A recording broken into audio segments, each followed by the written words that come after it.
As we proceed, viewer discretion is highly advised. The following content is presented for educational and entertainment purposes only. This is a verbatim transcript of federal courtroom testimony from the Sean Diddy Combs trial, as reported. It was the trial the whole world had been watching. You've seen the headlines. You've watched the rumors explode. Flashing cameras, live tweets, TikToks, memes. But nothing could prepare you for what Dwayne "The Rock" Johnson just revealed in court about Diddy. This wasn't just testimony, it was an earthquake. And by the end of this video, you'll understand why Hollywood will never be the same. When Dwayne "The Rock" Johnson took the stand, he wasn't the defendant. He wasn't even supposed to testify. He was the surprise witness, flown in quietly on a private jet, guarded like a state secret. When he walked into that courtroom, muscles tight in a dark blue suit, you could feel the air shift. Even Diddy didn't flinch at first. He just looked at him, smirked even, like he had nothing to worry about. After all, what could The Rock possibly say? Turns out, everything. It started back in 2016. They were at a private compound in the hills outside Los Angeles. A secret weekend, invitation only, no phones, no press, just elite names, athletes, billionaires, musicians, politicians. Diddy ran it like a kingpin. No one questioned him, not even Dwayne. But that night changed everything. "I was invited to relax," Dwayne began, voice firm. "It was supposed to be a celebration. He said it was about black power, freedom, building our own table. That's what he told me." He paused. The courtroom was silent. But when I got there, it wasn't what I expected. According to Dwayne, the compound had rituals.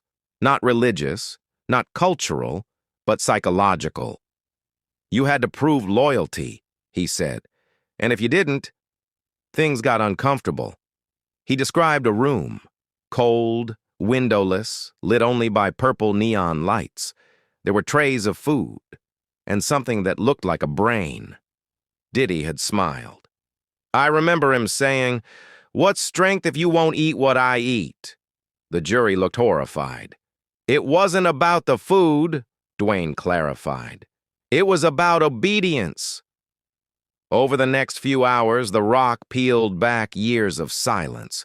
Private parties where phones were locked away. Nights where celebrities were told to play a role, where people danced to survive. "He controlled everything," Dwayne said, "from your seat at the table to the way you spoke his name." The audience was frozen. "I saw people I respected," he continued, "beg for validation like children. I saw fear disguised as loyalty." And then came the real bombshell. "It wasn't just about parties," Dwayne said. "He had files on all of us." Suddenly, murmurs erupted. Videos, documents, things that could end careers, end families. He went on. "I found out he was recording everything. Conversations in bathrooms, bedrooms, blackmail, dressed up as insurance." Judge Thompson pounded the gavel, calling the courtroom to order. But Dwayne was calm. "I confronted him," he said. "I told him it was wrong." "What did he say?" the prosecutor asked. Dwayne stared at Diddy. He laughed. It wasn't long after that confrontation that Dwayne says the pressure started. Anonymous calls, deals pulled, rumors spread. "I lost a campaign partnership 2 days later," he said. "A magazine cover was scrapped. People stopped replying to my messages." He didn't name names. He didn't need to. Everyone knew how fast Hollywood turned its back. "I was warned," he said, "told to play along or disappear." The courtroom felt like it was holding its breath. "But I didn't come here to play," Dwayne finished. "I came here to tell the truth." Diddy's attorneys tried to cross-examine. They painted Dwayne as jealous, said he was bitter over an old movie deal that fell through. But Dwayne never flinched. He just smiled sadly. "This isn't about revenge," he said. "This is about freedom." Then he dropped something no one expected. "I'm not the only one," he said. "There are others, bigger than me.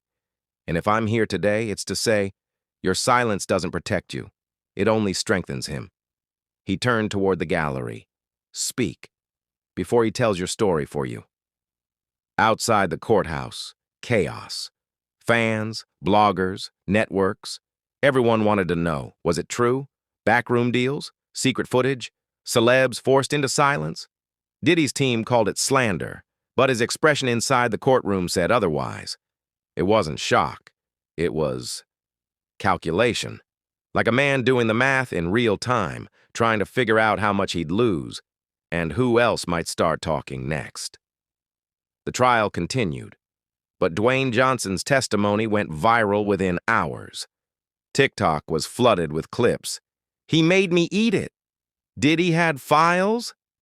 "Why did The Rock risk his career?" But it wasn't about shock value. Not for Dwayne. In a follow-up interview, he said something that silenced even his critics. "Power is like fire. If you don't contain it, it burns everything, including the people who helped you light it." He took a breath. "I'm not afraid anymore. I'd rather lose everything than be owned by fear." As more names began to surface, Hollywood shuddered. Suddenly, Dwayne's story didn't sound like fiction. A-list actors, supermodels, producers, athletes, all with secrets buried deep in Diddy's kingdom. Some stayed quiet, others began speaking anonymously. But one thing was clear. The silence was breaking. And that's how it happened. In just 25 minutes on the stand, Dwayne Johnson didn't just testify. He started a war for truth, a war against silence, and a war that forced every celebrity, every fan, and every institution to ask themselves, what do we really know about the ones we celebrate? And now, we wait for the fallout. Because if what Dwayne said is only the beginning, then Hollywood isn't ready for the truth. And neither are we. The internet didn't sleep that night. Clips from Dwayne Johnson's testimony were everywhere. Reels, podcasts, WhatsApp broadcasts. Some said it was the bravest thing they'd ever seen. Others said he just signed his own cancellation. But what came next, no one saw coming. 2 days later, the entertainment world cracked. A-list rapper X, a known Diddy collaborator, deleted every photo they'd ever taken together. An actress who once credited Diddy for her big break tweeted just 3 words. "He told me to." No details, no names. But the damage was done. The internet did the rest. Then a video leaked, grainy, time-stamped, and silent, but clear enough to see a figure, Diddy, whispering into someone's ear as 2 security men blocked the exit. The caption read, "2017, Berlin, the room of no return." And just like that, conspiracy turned into conversation. Conversation turned into confession. A Netflix actor admitted to witnessing humiliation games at Diddy's overseas mansion. A pop star said she was made to sign an NDA at 3 a.m. with no lawyer in sight. A backup dancer from the 2000s came forward. "I was 19. He said it was initiation." And still, Diddy said nothing. But Dwayne? He kept talking. He wasn't backing down, not now. In a YouTube live stream titled "Uncaged My Full Truth," Dwayne sat alone, no PR team in sight. "I was scared," he admitted. "I kept telling myself it wasn't my place. That speaking out would ruin everything I built." He looked directly into the camera. But that's the trap. That's the silence that protects people like him. He recounted one final moment no one had heard until now. "I remember being at one of Diddy's retreats," he said. "He pulled me aside after I refused to join a challenge. He looked at me, calm as ever, and said, "You can fight the system or become it." That sentence haunted him for years. It's when I knew he wasn't playing a character. That was who he really was. Now, celebrities were lining up behind him, some in coded tweets, some in shadows. But the ripple had begun. Even news anchors, once cautious, started reporting on Diddy's alleged influence ring. Then came the subpoenas. More witnesses, more statements, more tapes. It wasn't just a trial anymore. It was a movement. The turning point? A whistleblower from inside Diddy's label. An anonymous assistant who released a spreadsheet. Names, dates, payouts. One tab titled, "Clean Up Ops." Another, "Pressure Points, Leverage." It was chilling. Power wasn't just being exposed. It was being mapped. And at the center of that map was Sean Diddy Combs. Court resumed 3 weeks later. By now, Dwayne had been labeled everything from a hero to a liar to a puppet of Hollywood takedown agendas. But he returned to the stand one last time. This time, not for shock, but for clarity. "I'm not perfect," he began. "I've made my own mistakes, but I never used fear to control another man's life." He paused. "What we're dealing with here isn't gossip. It's a machine. A decades-long system of manipulation disguised as mentorship. A gatekeeper who held keys to the industry and locked people in with them." The judge nodded. The jury leaned forward. "And if you don't believe me, look around. Look at how many are silent. Ask yourself why." When the verdict finally came, it wasn't just legal. It was cultural. The jury found enough evidence to proceed with federal charges, not just against Diddy, but his inner circle. Suddenly, big names started distancing themselves. He was scrubbed from award shows. His name removed from gala invites. Charities quietly rejected his donations.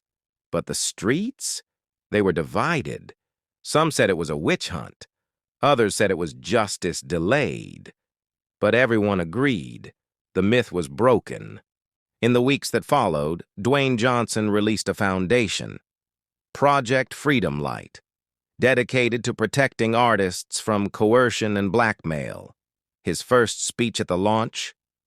"I wish I'd done it sooner." And Diddy? He went silent for a while. Then came an Instagram Live.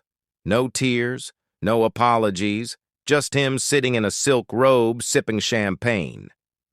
"They think they won," he said.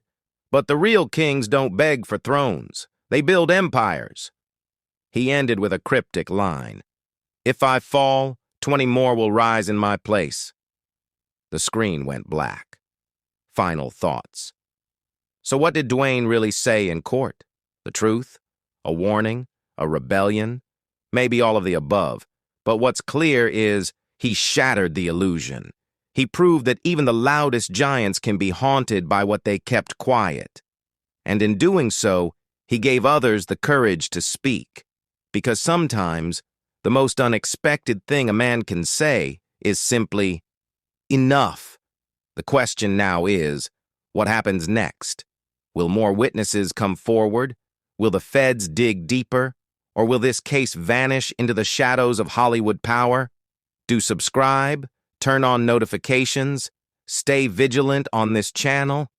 And remember, some secrets can't stay buried forever because more witnesses are coming forward daily. New evidence is being uncovered, and the walls are closing in on Hollywood's most powerful players.